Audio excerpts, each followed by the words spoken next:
অনেকদিন ধরে কিছু বানিয়ে খাওয়া হচ্ছিল না, তাই আজকে আম্মু সবার জন্য টেস্টি টেস্টি মোমো তৈরি করবে। মোমো জিনিসটা বানানো খুবই সহজ, খেতেও অনেক মজা, তাই যখন ইচ্ছে এটা বানিয়ে ফেলা যায়। আজকে হুটহাট ডিসিশন নেওয়া হয়েছিল যে মোমো খাবো আজকে। প্রথমে ভেবেছিলাম মোমোটা আজকে আমি তৈরি করব, কিন্তু পরে আম্মুকে দিয়ে বানিয়ে নিলাম। ঘরে তৈরি করা এই মোমো গুলা খুবই মজাদার হয়। যখন কাজিনরা আসে তখন তাদেরকে আমি মোমো বানিয়ে খাওয়াই। আমার কাজিনরাও আমার হাতের মোমো খেতে অনেক বেশি পছন্দ করে। যাই হোক, এদিকে আম্মু মোমো তৈরি করার জন্য ডোটা প্রথমে রেডি করে নিচ্ছে। আর ডো তৈরি করার আগে চিকেন কিমাটা তৈরি করে নিয়েছিল। তো এখন ডোটা প্রপারলি রেডি হয়ে যাওয়ার পরে চিকেন কিমাটা তৈরি করে নিবে। চিকেন কিমার মধ্যে অলরেডি মশলা দিয়ে রেখেছিল, সেখানে এখন জাস্ট গরম তেলটা দিয়ে মিক্স করে নিল। ভালোভাবে মিক্স করা হয়ে গেলে মোমো তৈরি করার জন্য যে ডোটা বানিয়ে রেখেছিল ওইটাকে এখন সুন্দরভাবে বেলে নিবে। এখানে রুটি বেলার কাজটা আম্মু করলো আর কাটাকুটির কাজটা আমার বোনে করলো। আম্মু জাস্ট রুটিগুলো বেলে দিচ্ছে আর আমার বোন কাটা দিয়ে সুন্দর করে রাউন্ড শেপ করে কেটে নিচ্ছে। আজকে আমি কোনোই কাজ করছিলাম না, জাস্ট বসে বসে দেখছিলাম কে কি করছে।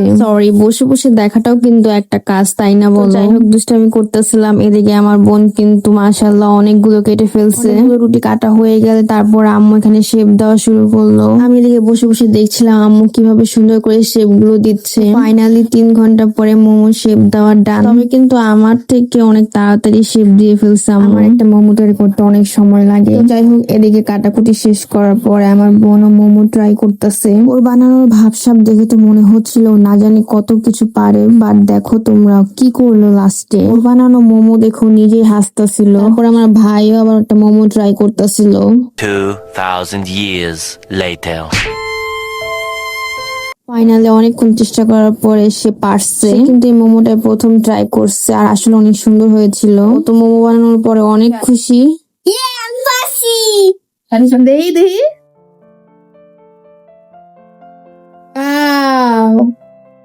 অনেক সুন্দর হয়েছে। সব বানাবো, একটা বানাতে দিব না। ইস, দেখি সব বানা। আচ্ছা, তো এদিকে সবাই কাজকর্ম করতেছিল, বাট আমি বসে বসে দেখতেছিলাম। বিষয়টা আমার একদমই ভালো লাগতেছিল না, তাই আমি একটু মোমো বানাচ্ছিলাম। মূলত নাম কামানোর উদ্দেশ্যে আমি মোমোটা বানাচ্ছি। একটা মোমো বানাইছি আর আমার কাজ শেষ। তো যাই হোক, অনেক ফাঁকিবাজি করার পর শেষমেশে একটা কাজ পেলাম। ভাজার কাজটা আমাকে দিল, যদিও আমি ভাজবো না, জাস্ট প্রথমবার একটা আমি দিলাম আর কি। তো এই তো ঢাকনা লাগিয়ে দিলাম আর আমার কাজ এখানেই শেষ। এদিকে আবার চুলাটা চেঞ্জ করা হয়েছিল, তারপর আম্মু এসে সবকিছু নেড়েছে নামিয়ে নিচ্ছে। ঘরে যেহেতু খাবো তাই আর কোনো স্পেশাল ভাবে ডেকোরেশন করা হয় নাই। এদিকে সবার আগে আমি একটা খেয়ে নিলাম। তারপর এদিকে মোমোর সাথে সার্ভ করার জন্য চিলি সস নিয়ে নিয়েছি। তারপর সবাই একসাথে বসে বসে খাচ্ছি। এই মোমেন্টটা জাস্ট ওয়াও। মোমোটা খেতে কিন্তু বেশ মজাদার হয়েছিল। আজকে ছিল এই পর্যন্তই। আল্লাহ হাফেজ।